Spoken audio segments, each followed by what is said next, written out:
நம்முடைய ஆண்டவரும் இரட்சகரும் மீட்பருமாயிருக்கிற கர்த்தருடைய நாமம் மகிமைப்படுவதாக. வேதத்திலிருந்து ஒரு வசனத்தை நான் வாசிக்கிறேன், கவனமாய் கேளுங்கள். அது நீதிமொழிகளின் புத்தகம் 3ஆம் அதிகாரம் 6வது வசனம். உன் வழிகளில் எல்லாம் அவரை நினைத்துக்கொள், அப்பொழுது அவர் உன் பாதைகளை செவ்வையாக்குவார் என்பதாக. என கண்பான என் குடும்பத்தின் மக்களே, சாலமோன் ஞானி தன் வாழ்க்கையில் தான் கடைப்பிடித்ததை தான் இன்று நமக்கு வெளிப்படுத்துகிறார். நாம் செய்கிற எந்த ஒரு காரியமும் ஜெயமாக இருக்க வேண்டுமானால் நாம் கடந்து போகிற பாதைகளில் எல்லாம் அவரையே சார்ந்து அவரை துதித்து அவருடைய நாமத்தை மகிமைப்படுத்தும் போது நாம் செய்கிற எல்லா காரியமும் ஜெயமாக இருக்கும், புதிய பாதைகள் கிடைக்கும் என்பதாக.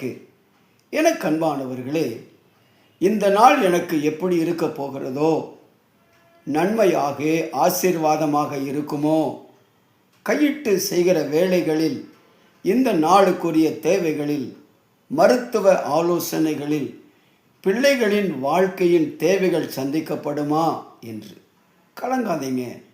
சங்கீதம் 20ஆம் அதிகாரம் 5ஐ வாசித்து பாருங்கள். உமது வேண்டுதல்களை எல்லாம் கர்த்தர் நிறைவேற்றுவார் என்பதாக. அவர் நமக்கு ஜெயம் கொடுப்பார். ஆனால் தேவன் நம்மிடத்தில் ஒன்றை எதிர்பார்க்கிறார். நாம் எந்த நிலையிலும் அவரையே நினைக்க வேண்டுமாம். நீதிமொழிகளின் புத்தகம் 3ஆம் அதிகாரம் 5ஐ நீங்கள் வாசித்து பாருங்களேன். உன் சுய புத்தியின் மேல் சாயாமல் முழு இருதயத்தோடு அவர் மேல் விசுவாசம் கொண்டால் நமக்கு எல்லாம் வாய்க்கும் என்பதாக. உண்மைதானே? கர்த்தரின் பிள்ளைகள் அவரைத்தான் விசுவாசிக்க வேண்டும். தேவ பிள்ளையே, அவர் நம்மை ஆராய்ந்து அறிந்திருக்கிறார். பயப்படாதீங்க, நமக்காக யுத்தம் செய்வார். நாம் விசுவாசத்தோடு அவரை ஆராதிக்கும் போது, அவரை மகிமைப்படுத்தும் போது, அவரை உயர்த்தும் போது ஆண்டவர் மகிமையான காரியங்களை நிச்சயமாக நமக்கு செய்வார். ஆகவே இந்த காலை நேரத்திலே ஜீவனுள்ள தேவனாகிய கர்த்தரை நாம் ஆராதிக்கலாமா?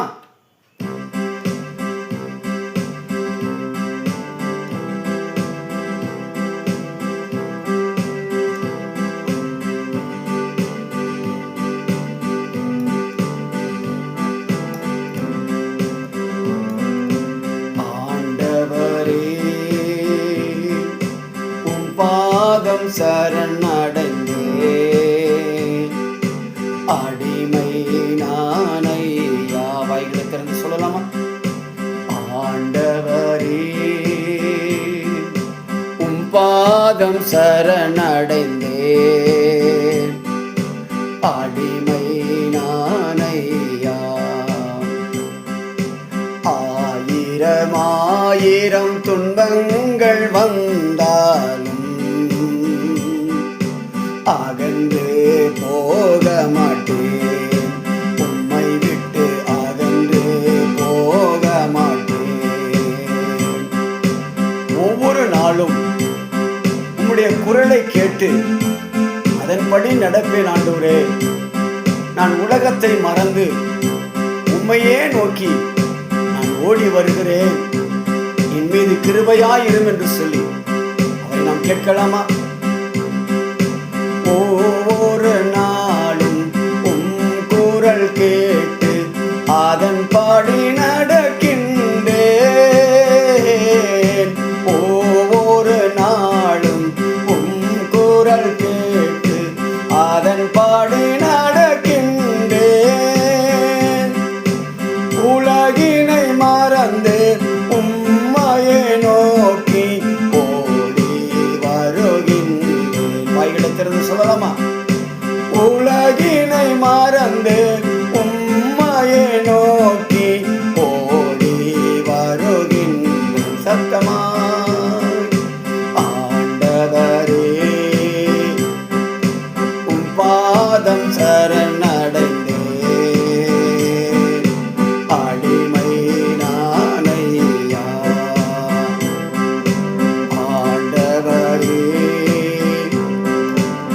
பாதம் சரணடைந்தே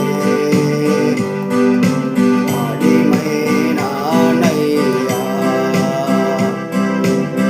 வல்ல ஜீவ வாக்கு தத்தங்கள் பரிந்தனக்காய் ஈன்றதாலே சோத்திரம் வல்ல ஜீவ வாக்கு தத்தங்கள் பரிந்தனக்காய் ஈன்றதாலே சோத்திரம்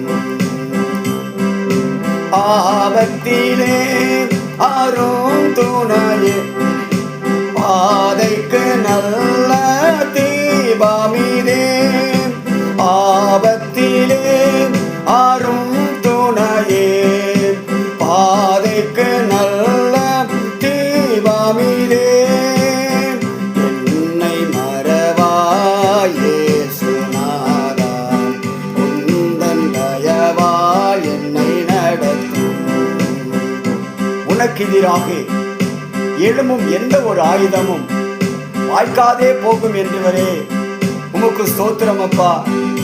பறந்திடுமே உம்முடைய நாமத்தினாலே பறைனே உமக்காய் ஜெயக்கொடியே ஆமென்.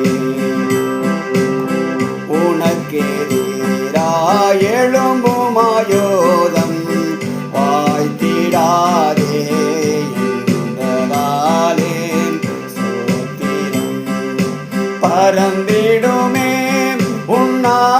உன்னாமத்தினால் பரனே உமக்காய் ஜெயக்கொடியே பறந்திடுமே